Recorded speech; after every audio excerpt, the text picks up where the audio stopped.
Hello viewers.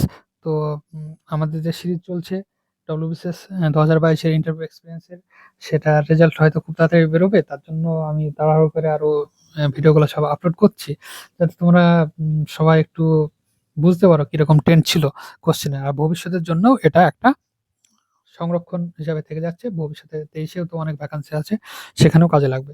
তো আমাদের আজকে 10ম ভিডিও এটাই। এটা তার ইন্টারভিউ হয়েছে, এর বাড়ি হচ্ছে দইখাতা, সাউথ বেরুবাড়ি, জলপাইগুড়ি। আর এডুকেশনাল ব্যাকগ্রাউন্ড, সে বিএসসি ইন কেমিস্ট্রি এবং MSc in food processing and nutrition science. সে এমনি বেকারই বলতে পারে, প্রাইভেট টিউটর। তার ইন্টারভিউ ছিল 21/11, 21শে নভেম্বর।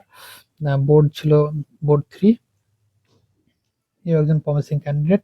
আমরা যে কটা ইন্টারভিউ নিয়েছিলাম তার মধ্যে তার ইন্টারভিউ ডিউরেশন ছিল 18 মিনিট। তো মে আই কামিন বলে সে ভেতরে ঢুকে বোর্ড সদস্য গুড আফটারনুন বলে শুভেচ্ছা জানিয়েছে। তো তখন বোর্ড চেয়ারম্যান জাফর স্যার ছিলেন। আহ,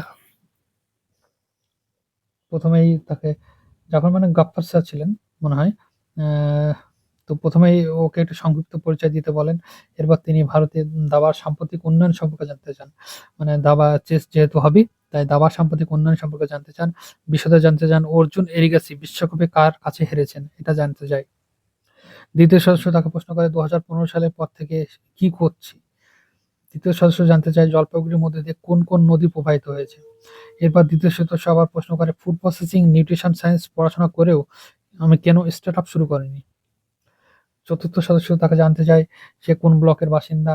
পরে দ্বিতীয় সদস্য আবার জানতে চায় যে উত্তরবঙ্গের ফুড প্রসেসিং ইন্ডাস্ট্রির সম্ভাবনা সম্পর্কে জানতে চান। উত্তর দেওয়ার সময় সে কমলালেবুর কথা বলতে ভুলে যায়। তখন নিজেই আমাকে সে বিষয়ে নিজেই তাকে সেই বিষয়টা স্মরণ করে দেন।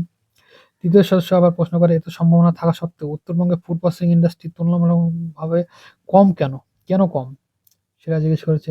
তারপর চতুর্থ সদস্য আবার তাকে জানতে চেয়েছে সাম্প্রতিক রসায়নে নোবেল পুরস্কার এবং কে পেয়েছে এবং এর উপকারিতা কি, বা এটা মানব সভ্যতার কি কাজে লাগবে। তৃতীয় সদস্য আবার প্রশ্ন করেছে উত্তর পূর্ব ভারতের রাজ্যগুলোর নাম এবং ত্রিপুরা ও মণিপুরের বর্তমান রাজনৈতিক পরিস্থিতি সম্পর্কে তাকে জিজ্ঞেস করেছে। এরপর তাকে জিজ্ঞেস করছে আর্টিকেল 356, যেটা প্রেসিডেন্ট রুল, সেটা সম্পর্কে জানতে চেয়েছে। কনস্টিটিউশনাল বেঞ্চ কি, যে 5 জাজ বেঞ্চের বেশি হলে সেটা কনস্টিটিউশনাল বেঞ্চ, সেটা জিজ্ঞেস করেছে। তৃতীয় সবার প্রশ্ন করেছে ফিফায় কোন দেশ প্রথমবারের মতো কোয়ালিফাই করেছে, সেটা জিজ্ঞেস করেছে। তারপরে সবশেষে তারা জানতে চান আজকের সংবাদপত্রের প্রধান শিরোনামগুলি কি পড়ে এসেছে। প্রধান প্রধান শিরোনামগুলো তাকে জিজ্ঞেস করেছে। সব প্রশ্নের উত্তর দেওয়ার পর সে বলেছে থ্যাংক ইউ স্যার বলে বাইরে বেরিয়ে এসছে। এ ছিল তার ইন্টারভিউ। তো আমরা এই ভিডিওতেই আর একটা ক্যান্ডিডেটের ইন্টারভিউ আমরা দেখে নেব। এর 21 তারিখে ইন্টারভিউ ছিল, 21/11, 11 নম্বর আমরা ইন্টারভিউ এক্সপিরিয়েন্স শুনছি।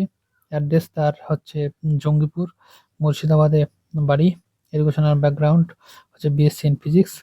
প্রেজেন্টলি কোনো ওয়ার্ক করে না। তো may I come in sir বলে সে প্রবেশ করেছে।